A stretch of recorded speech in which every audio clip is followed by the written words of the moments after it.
Banyak ditemukan benda cagar budaya berupa fosil di kawasan hutan Tritik, Kecamatan Rejoso, Kabupaten Nganjuk. Telah mengundang kekhawatiran akan terjadi penjarahan dan perusakan yang dilakukan oleh pihak yang tidak bertanggung jawab. Untuk itu pemerintah daerah melalui Dinas Parpurabut Nganjuk mengupayakan agar titik-titik ditemukannya benda cagar budaya fosil di kawasan hutan Tritik tersebut secepatnya ditetapkan sebagai kawasan situs cagar budaya purba yang dilindungi undang-undang. Bukan hanya sebagai situs purba, di kawasan BKPH Tritik dengan luas 5.359 hektar itu juga banyak ditemukan situs-situs kuno seperti kubur batu suku Kalang, batu menhir, peninggalan zaman Majapahit, dan lain-lain. Kasih Sejarah Museum dan Kepurbakalaan Dinas Parpurabut Nganjuk, Amin Fuadi menyampaikan, kawasan hutan Tritik memiliki nilai konservasi sangat tinggi. Ini setelah di kawasan dekat Gunung Pandan dan lereng Kendeng Utara itu banyak ditemukan benda-benda cagar budaya berupa fosil dan situs kuno lainnya. Untuk itu secepatnya meminta kepada pemerintah untuk ditetapkan sebagai kawasan situs cagar budaya purba agar mendapat perlindungan secara hukum.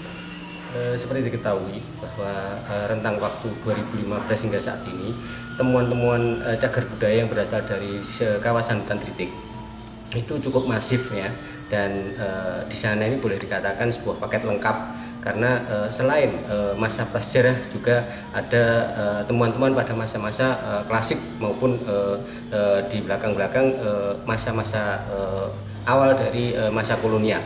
Nah, oleh karena itu dengan cakupan luas yang sedemikian luas sekali, yaitu kurang lebih sekitar 5.000 hektar lebih, yang diantaranya sekitar 14 petak dari kawasan hutan Tritik ini sebaran cagar budaya yang ada dari berbagai masa prasejarah, megalitikum, sampai nanti pada masa klasik dan awal masa-masa kolonial ini ada. Nah, ini dari dinas ini berkehendak untuk melakukan koordinasi dengan pihak perhutani yang itu nanti menginginkan bahwa wilayah di situ akan dijadikan sebuah kawasan, mengingat luas lahannya yang sedemikian ini, sehingga bentuk yang bisa ditetapkan ada sebagai kawasan sesuai dengan Undang-Undang Cagar Budaya Nomor 11 Tahun 2010, sehingga ada di situ nanti tindakan-tindakan yang perlu diambil adalah kaitannya dengan upaya penyelamatan, sehingga tidak akan terjadi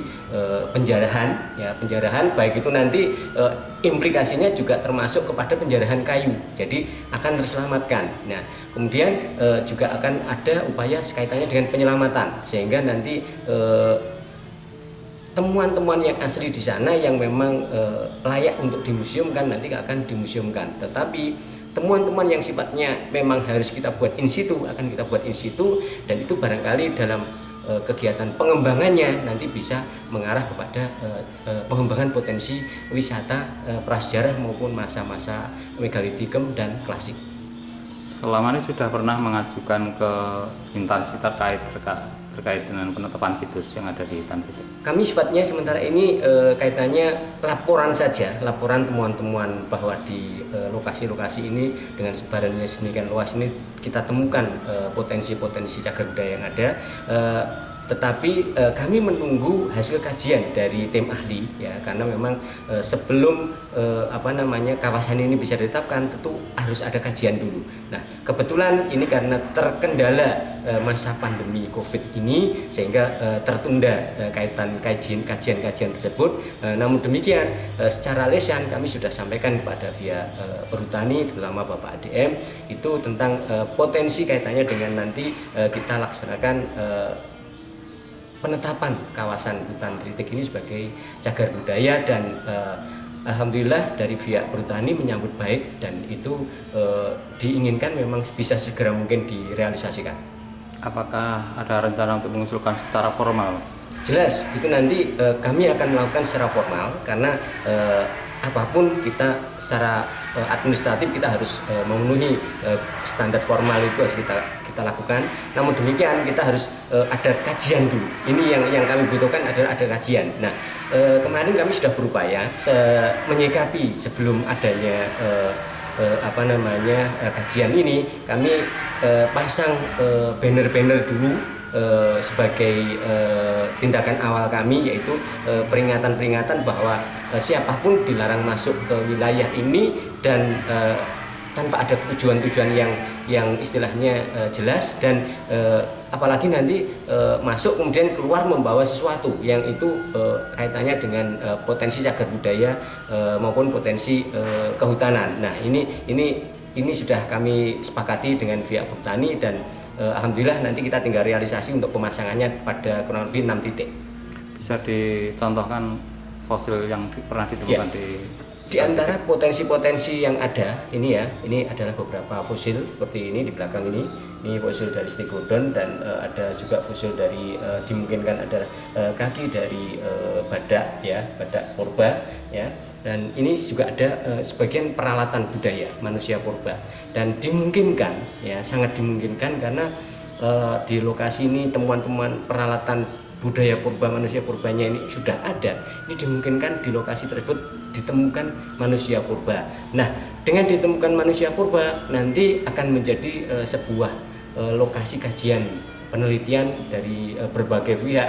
Bisa jadi nanti orang-orang luar, peneliti-peneliti luar akan ikut datang ke sini, sehingga nanti akan ada kesinambungan hubungan antara lokasi di Tritik ini dengan di Trinil maupun di Sangiran, bahkan nanti sampai ke Bumi Ayu. Ini akan bisa adanya pemetaan pola migrasi barangkali ya, sebaran hewan purba maupun manusia purba yang ada di Jawa ini. Bambang Cahyo Purnomo, Administrator Perum Perhutani KPH Nganjuk menyampaikan, kawasan BKPH Tritik potensi sekali untuk ditetapkan sebagai kawasan situs cagar budaya purba, karena di dalam pengelolaan hutan juga dikenal High Conservation Value. High Conservation Value Forest atau hutan dengan nilai konservasi tinggi. Salah satunya terkait nilai kultural.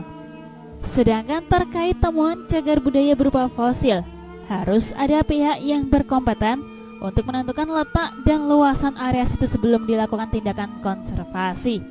Sehingga pihak perhutani akan menghentikan kegiatan produksi di situs yang diputuskan, kecuali kegiatan rehabilitasi agar terjaga kelestarian hutan di kawasan konservasi. Dengan demikian, kawasan BKPH Tritik akan berdampak sosial yang positif sebagai media edukasi, serta kesadaran masyarakat agar tidak merusak nilai-nilai konservasi di kawasan situs. Caranya, pihak Dinas Parborabut mengusulkan melalui Perum Perhutani KPH Nganjuk untuk diteruskan ke tingkat manajemen yang lebih tinggi, sehingga dapat dibahas teknis penentuan titik dan batas-batas konservasinya. Jadi begini, di dalam pengelolaan hutan kami mengenal HCVF, High Conservation Value Forest, atau hutan dengan nilai konservasi tinggi, di mana di dalam HCVF itu ada beberapa kriteria, mulai dari NKT 1 sampai NKT 6. Terkait dengan nilai kultural atau budaya, ini masuk di dalam NKT 6 atau HCV 6. Dan itu sangat memungkinkan dilakukannya konservasi di dalam kawasan hutan terkait dengan NKT 6 atau kultural dan budaya. Terus sekarang ini kan banyak ditemukan fosil-fosil. Ya. Itu cara penentuannya gimana dari hutan? Jadi terkait dengan temuan-temuan benda cagar budaya, fosil-fosil, itu tentu saja ada pihak yang berkompeten untuk menentukan itu di mana tempatnya, kemudian harus bagaimana. Tetapi itu sangat memungkinkan dilakukannya tindakan konservasi di lokasi tersebut dengan cara kita sepakati arealnya di mana, kemudian kita tentukan titik-titiknya seberapa luas, kemudian nanti akan kita tetapkan sebagai NKT 6, dan tentu saja pada saat sudah dikonservasikan areal tersebut, itu tidak akan kami lakukan kegiatan produksi di sana, tetapi lebih kepada rehabilitasi hutan untuk tetap menjaga fungsi konservasi di NKT 6 tersebut. Pak, untuk mekanisme teknis yang perlu dilakukan saat ini seperti apa? Jadi secara teknis kita bisa melakukan pertemuan bersama, menentukan lokasinya di mana, kita identifikasi. Setelah itu bisa kita lakukan penentuan batas sementara, yang mana itu akan kita sepakati bersama sehingga tidak ada aktivitas produksi atau kegiatan lain di sana, kecuali kegiatan atau aktivitas untuk menjaga fungsi konservasinya. Apakah ada dampak sosial untuk kalau itu ditetapkan sebagai cagar budaya? Dampak sosial saya kira lebih ke arah yang positif, di mana ada fungsi edukasi di sana. Tetapi selama ini lokasi-lokasi tersebut memang agak jauh dari daerah pemukiman atau dari desa, sehingga harapannya tidak ada aktivitas yang sekiranya dari masyarakat yang sekiranya berdampak kepada rusaknya nilai-nilai konservasi yang ada di sana. Pak, bisa disebutkan luasan lokasi kawasan hutan tritik itu berapa? Jadi untuk BKPH Tritik sendiri luas hutannya adalah 5.359 hektar yang membentang dari selatan ke utara.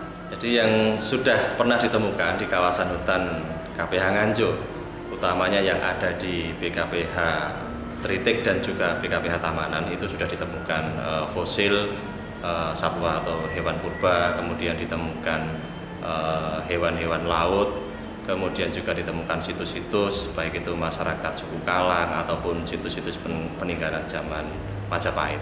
Jadi selama ini kami sudah berkoordinasi dengan baik dengan Disparporabud Kabupaten Nganjuk, kemudian dengan balai yang menangani kepurbakalaan, di mana memang sudah kita ketahui titik-titiknya itu di mana saja, peta-petanya di mana saja, dengan temuan apa saja. Dan harapannya ke depan memang ada sinergi para pihak untuk segera mengkonservasi lokasi tersebut. Dan memang tahapannya sederhananya adalah dari pihak yang berkompeten itu menyampaikan secara formal lokasinya di mana, dengan temuan apa, kemudian langkah-langkah berikutnya yang akan kita ambil itu seperti apa. Sehingga dari situ nanti secara formal Forum Perhutani bisa segera melakukan konservasi pada areal tersebut dengan langkah-langkah yang seperti apa. Jadi pengusulannya sebenarnya melalui KPH Nganjuk awalnya, nanti dari KPH Nganjuk akan melaporkan kepada manajemen yang lebih tinggi, dan disitulah nanti akan kita bahas bersama kira-kira lokasinya bagaimana cara melokalisir, kemudian titiknya di mana dengan keluasan berapa.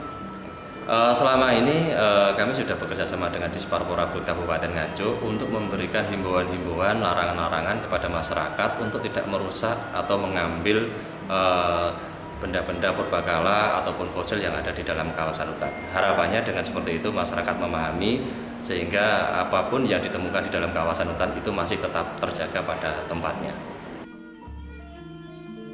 Sebelum ditetapkan sebagai situs cagar budaya purba, pihak Perhutani bekerja sama dengan Dinas Disparporabud Nganjuk sudah melakukan pengamanan dengan cara memberikan himbauan dan larangan kepada masyarakat untuk tidak merusak atau mengambil benda-benda purbakala atau fosil yang ada di kawasan hutan, sehingga apapun yang ditemukan di kawasan itu tetap ada pada tempatnya. Dari Nganjuk, Jawa Timur, Nganjuk TV melaporkan.